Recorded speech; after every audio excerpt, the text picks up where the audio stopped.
محترم بزرگ اور دوستو، عزیز بھائیو، الحمدللہ میں نے آپ حضرات کے سامنے سورہ حجرات کی ابتدائی چند آیات کریمہ تلاوت کی ہیں۔ سورہ حجرات کا تعارف یہ ہے کہ سورہ حجرات میں بنیادی طور پر دو موضوع بیان فرمائے گئے ہیں۔ ایک موضوع یہ ہے کہ مسلمانوں کو نبی کریم صلی اللہ علیہ وسلم کے ساتھ تعظیم کا کیسا رویہ اختیار کرنا چاہیے، کیسے ادب اور احترام کے ساتھ پیش آنا چاہیے۔ اور دوسرا موضوع یہ ہے کہ مسلمانوں کو آپس میں اتفاق اور اتحاد قائم رکھنے کے لیے کن اصولوں پر عمل کرنا ضروری ہے۔ اسی سلسلے میں مسلمانوں میں آپس میں اگر اختلاف ہو جائے دو گروہوں کا، تو دوسرے مسلمانوں پر کیا فرائض عائد ہوتے ہیں، ان کے متعلق ہدایات ہیں۔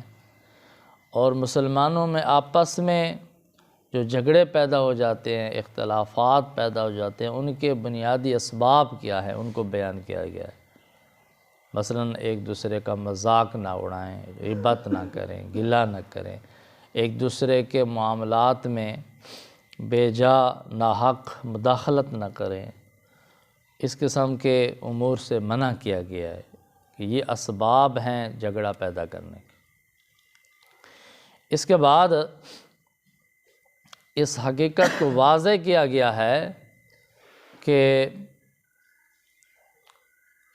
خاندان، قبیلے کی بنیاد پر، قوم اور زبان کی بنیاد پر ایک دوسرے پر اپنی بڑائی جتانے کی اسلام میں کوئی اجازت نہیں ہے، کوئی جواز نہیں ہے۔ قومیت کی بنیاد پر، قبیلے کی بنیاد پر، زبان کی بنیاد پر، علاقے کی بنیاد پر ایک دوسرے پر اپنی بڑائی جتانا، اس بات کی اسلام میں کوئی اجازت نہیں ہے، کوئی جواز نہیں ہے۔ اسی طرح اس سورۃ کریمہ کا نام ہے سورہ حجرات۔ یہ حجرات حجرہ کی جمع ہے، حجرہ کہتے ہیں کمرے کو۔ نبی کریم صلی اللہ علیہ وسلم کے حجرات مبارک تھے مسجد نبی کے قریب، ان میں نبی کریم صلی اللہ علیہ وسلم تشریف فرما ہوتے تھے۔ تو حجرات کے پیچھے سے آواز لگا کر نبی کریم صلی اللہ علیہ وسلم کو پکارنے سے، آواز دینے سے منع فرمایا گیا ہے۔ اسی لیے اس سورت کا نام سورہ حجرات رکھ دیا گیا ہے۔ سورہ حجرات کی یہ جو ابتدائی چند آیات کریمہ میں نے آپ حضرات کے سامنے تلاوت کی ہے، یہ ایک خاص واقعے کے متعلق نازل ہوئی ہیں، لیکن حکم عام ہے۔ وہ واقعہ اس طرح ہوا ہے کہ نبی کریم صلی اللہ علیہ وسلم کی خدمت میں مختلف قبائل کے وفد آتے رہتے تھے، اسلام قبول کرتے، تعلیمات حاصل کرتے۔ نبی کریم صلی اللہ علیہ وسلم ان میں سے کسی کو امیر بنا دیتے تھے اور دوسروں کو اس کی اطاعت کا حکم فرما دیتے تھے کہ یہ آپ کا امیر ہے، آپ اس کی بات مانیں اور اس کے تابع بن کر جو ہے نا اپنے امور طے کریں۔ ایک دفعہ بنو تمیم کا وفد نبی کریم صلی اللہ علیہ وسلم کی خدمت میں حاضر ہوا، تو نبی کریم صلی اللہ علیہ وسلم نے ابھی تک ان کا کوئی امیر مقرر نہیں فرمایا تھا، اور اس سلسلے میں کوئی بات چیت بھی نہیں فرمائی تھی، کوئی مشورہ بھی طلب نہیں فرمایا تھا۔ نبی کریم صلی اللہ علیہ وسلم کی مجلس میں موجود سیدنا ابو بکر رضی اللہ تعالیٰ عنہ اور حضرت عمر رضی اللہ تعالیٰ عنہ نے آپس میں اس بات کا مشورہ کرنا شروع کر دیا کہ ان میں سے امیر کس کو بنانا چاہیے۔ ایک آدمی کا نام حضرت ابو بکر رضی اللہ تعالیٰ نے پیش کر دیا، دوسرے آدمی کا نام حضرت عمر رضی اللہ تعالیٰ نے لے لیا۔ تو پھر ان دونوں بزرگ حضرات نے اپنی بات کی تائید میں اس طرح زور دینا شروع کر دیا کہ ایک کچھ نہ کچھ بحث کی صورت بن گئی، حتیٰ کہ ان دو حضرات کی آواز بلند ہونے لگی۔ تو پھر اللہ تعالیٰ نے یہ آیات کریمہ نازل فرمائیں اور مسلمانوں کو ہدایات ارشاد فرمائیں کہ نبی کریم صلی اللہ علیہ وسلم کی خدمت میں اگر آپ حاضر ہوں، مجلس میں حاضر ہوں، تو کیا آداب ہیں، ان آداب کا لحاظ رکھیں۔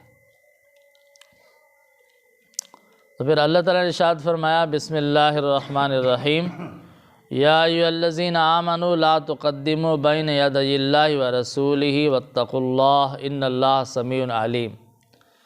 اے ایمان والو، تم اللہ اور اس کے رسول کے آگے نہ بڑھو، پیش قدمی نہ کرو۔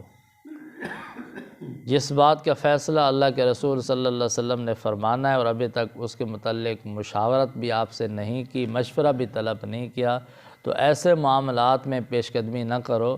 نبی کریم صلی اللہ علیہ وسلم کے مشورہ طلب کرنے سے پہلے یا فیصلہ کرنے سے پہلے اپنی کوئی رائے قائم نہ کرو، اور اس پر کوئی اصرار بھی نہ کرو کہ باس مباس پر نوبت پہنچے۔